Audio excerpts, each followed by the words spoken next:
Crownless is the first boss every player meets in Wuthering Waves, and is basically the poster child of the game's boss fights. While overall bosses can be brute forced by better gear, if you're having trouble with some of his moves, this is the video for you. I'm going to go over all the details of Crownless, including strategies, and I guarantee everyone, including veterans, will learn something from this video. First off, let's go over his moveset. Crownless has 3 main attacks which he spams, and 3 secondary attacks which he occasionally uses. Of the 3 main attacks, 2 of which are parryable and the third one you have to dodge. The first of his main attacks is this one, where he leans down to the left and has a big parry window. If you use melee units, this is the move that he will spam the most, so if you can get used to it, you'll be able to get a free parry every single time he uses this. The second of his main attacks is this one where he leans down to the right and he will actually lunge at you. For ranged units, this is the move that you need to get used to because he will use this to try to close gap against you and then attack you. Thankfully, it's also parryable. The third attack that he does is this one where he kind of flies over to the left and then swings at you. You have to dodge it, but once you get used to the animation, it's not that hard. And always remember to dodge counter against Crownless. This is an intentional coded weakness of his AI, so that if you ever dodge counter him, he gets stunned. This applies to swords, rectifier, guns, and fists. There are some times where he won't get stunned when you do a dodge counter, but those are definitely the exception rather than the rule. If you're curious, the exceptions are when Crownless is doing his signature dive across the entire screen attack. Dodge counters during this period will not interrupt an out of his attack. The other exception is if you're using the Havoc MC. For whatever reason, the Havoc MC's dodge counter does not interrupt any of Crownless's attacks. Onto Crownless's next move. Sometimes when you do a dodge counter on him, very rarely he won't just sit and take it, but instead he'll just dash away. By itself, this doesn't really matter too much because he usually goes in a neutral state. But there's a variation of this, where after he dodges, he'll throw 3 feathers at you. These feathers don't actually hurt very much, so if you get hit by 1 or 2 of them, it's fine. Just something to look out for. This next move you should really never see, but I'm going to keep it in the video for completeness. If you get really far away from Crownless, he has a special move he does in this scenario, where he flies up and then dashes at you and then creates a line of fire behind him. The fire will explode, so all you have to do is just dodge the dash and then keep out of the fire and you should be fine. The next move that Crownless has is an attack that happens when he recovers from staggered state. He has 2 parts, a thin line in front of him, then a wide slash around him as he lands. It can sometimes also bug out and do the attack twice. Just be ready for an attack when the stagger bar is about to end and you should be fine. And finally, we get to Crownless' signature move, where he flies up into the air and then dive bombs you in a long string of combos. There's actually a really easy way to deal with this move, and that's because it's actually a hidden parry move. There's no circular indicator, but you can actually parry this move if you use echoes, not normal melee attacks. The parry window for this attack happens right after his eyes flash like this. Once you see this flash, you can use your echo to parry him.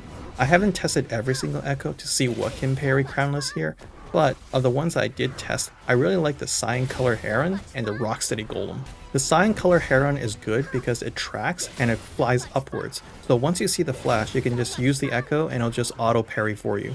Similarly for the rocksteady golem, once you see the flash, you can just kind of press the echo button and just wait for the parry to happen because Crownless will activate the rocksteady golem's parry. And that's it. That's every move that Crownless has.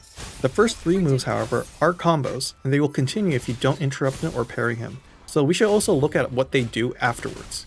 Crownless' non-parry move is a 2-part slash that has a big space in between them.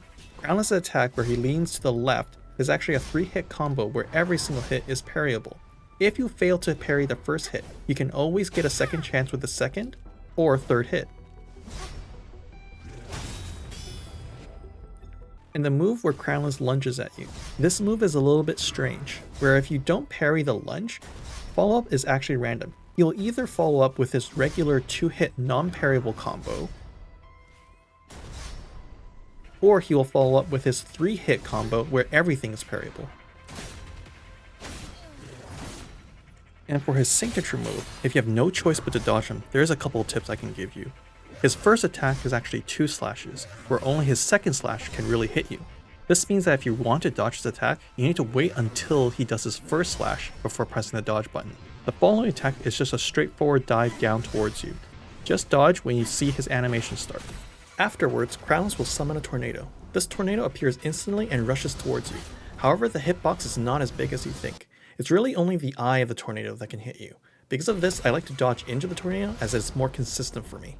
Once you get past the tornado, it's pretty simple from here. The final attacks are simple dives and slashes with no gotchas. You kinda have to just get used to the timing, but I would recommend you focus on his dive animation. I personally find watching for when he starts the dive to be my cue for when to press the dodge button. Just note that on his final dive down, he spawns a second hitbox around him after he lands. I've been clipped by this multiple times as I was running towards him, so just watch out for this. Now that you know what to expect from Crownless, let's go over some strategies of how to deal with him. This strategy is the easiest one and probably considered a cheese strategy. The core idea is that you just shoot him down with range attacks, and it works because his AI just loves to walk menacingly towards you, so let's abuse it. The good part about this is that he only ever uses one attack, his lunge, so you only have to remember one attack's dodging pattern. When he does it, don't try to parry it, just dodge it and stun him a bit with a dodge counter. Once you get the dodge counter off, you run away a bit and then continue shooting. This resets his AI to start walking towards you again, and so you can just continue shooting. And just to make this even more consistent, you can even put Baiji in your team so that you swap her out whenever you need to heal back up. This setup is super easy to do. And that's it. You just keep looping your gun character or your rectifier character, and you can easily kill Crownless. You can even swap out a character if you're feeling adventurous, but you really don't have to. Just remember to use an echo to parry him out of the sky when he's doing his signature attack, and you should have no problems. Fury boils.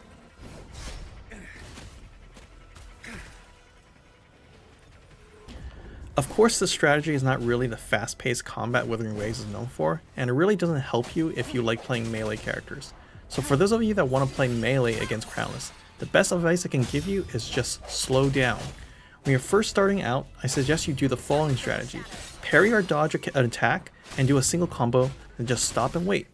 Because you're in melee range, Crownless will quickly do another attack, and then you can just parry or dodge counter again, and then you just rinse and repeat that. Once you get into a rhythm, the fight becomes much easier.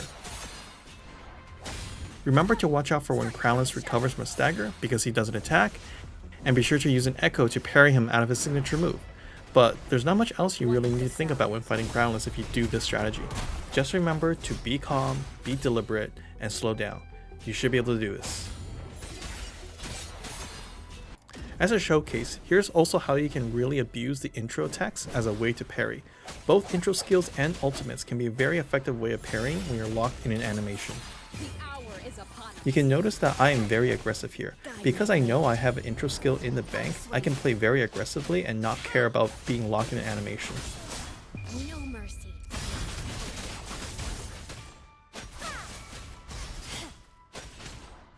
Stay behind me. Lotus pervade.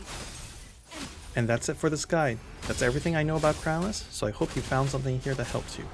Good luck on beating him.